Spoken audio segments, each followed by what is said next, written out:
Viena no daudzskaitlīgā konkursā pārstāvētājām profesionālās izglītības iestādēm bija Ogres tehnikums, kas šogad lepojas ar jaunu statusu. Proti, tas ir kļūst par profesionālās izglītības kompetences centru. Mēs piedāvājam ļoti daudzveidīgas izglītības programmas, jo mēs esam saistīti ar mežsaimniecības jomu un no tā, ko mēs iegūstam mežā, mēs attīstam ceļot mājas un gatavojam namdarus, un mēs arī piedāvājam mēbeļu galdnieku, būvizstrādājumu galdnieku programmas, un tā ir tā mūsu kokapstrāde un mežs.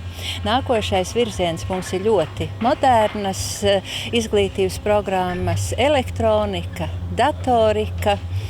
Mums ir arī ļoti nepieciešamas katram ēdināšanas pakalpojumu, maizes un konditorejas izstrādājumu programmas, un mums ir dažādas dizaina programmas, interjera dizains, multimēdiju dizains, apģērba dizains, vizuālās reklāmas dizains, un mums ir arī administratīvais darbs. Tas ir grāmatvedis un klientu apkalpošanas speciālists.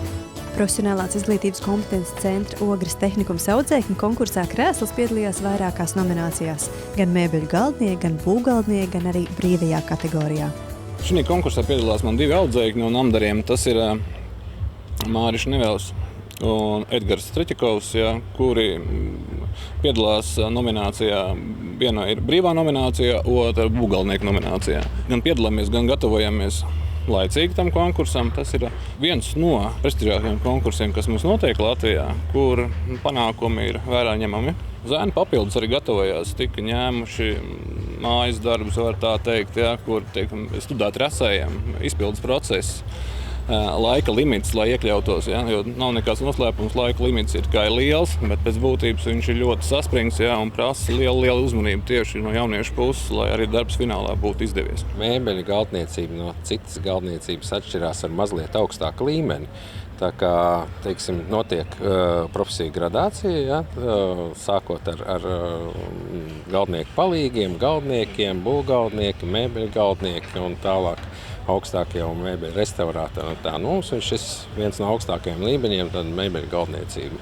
Es esmu piedalījies visus 4 gadus šeit, krēslā. Un bija vēl pagājušajā gadu jaunajā profesionāli dabūju 2. vietu. Mums ir kumodi jāveido. Ir diezgan sarežģīti, liekietilpīgi pārsvarā. It kā visu var izdomāt, bet diezgan daudz laika prasa un nevar iekļauties laikā. Bet, darbs būs pabeigts. Profesija noteikti nav viegla, tur ir daudz jāstrādā. Jo vairāk tu gribi zināt, jo tev vairāk jāstrādā. Tā, varētu teikt, Jo visa pieredze tikai ar darbu.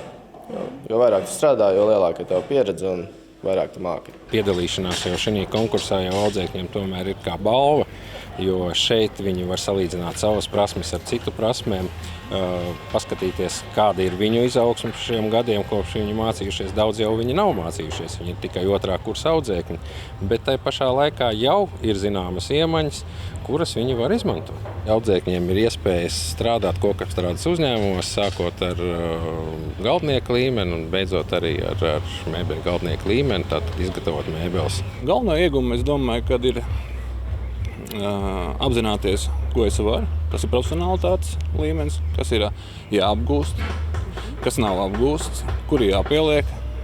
Un es domāju, kopsumā tas tikai daudz, vairāk vai mazāk, tas ir tikai un vienīgi iegūms viņiem visiem, apzinoties un viņiem tieši pašiem apzinoties savu, līmeni, kādu viņi ir sasnieguši. Mēs esam tā izglītības iestāde, kurai ir piešķirta Eiropas reģionālās attīstības fonda līdzekļi. Un pašlaik mums notiek ļoti intensīvi būvdarbi.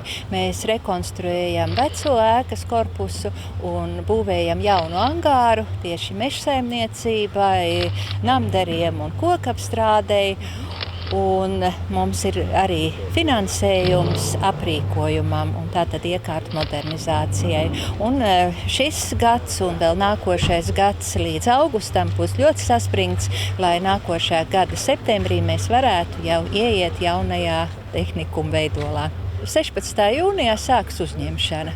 Un tie, kas jau vēlējās iestāties, ir izgājuši mūsu radošās darbnīcas un jau izmēģinājuši savus spēkus dažādās profesijās. Bet gaidām arī tos, kuri jau ir pārliecināti, ka viņi nāks pie mums mācīties, un arī tos, kuri vēl domā.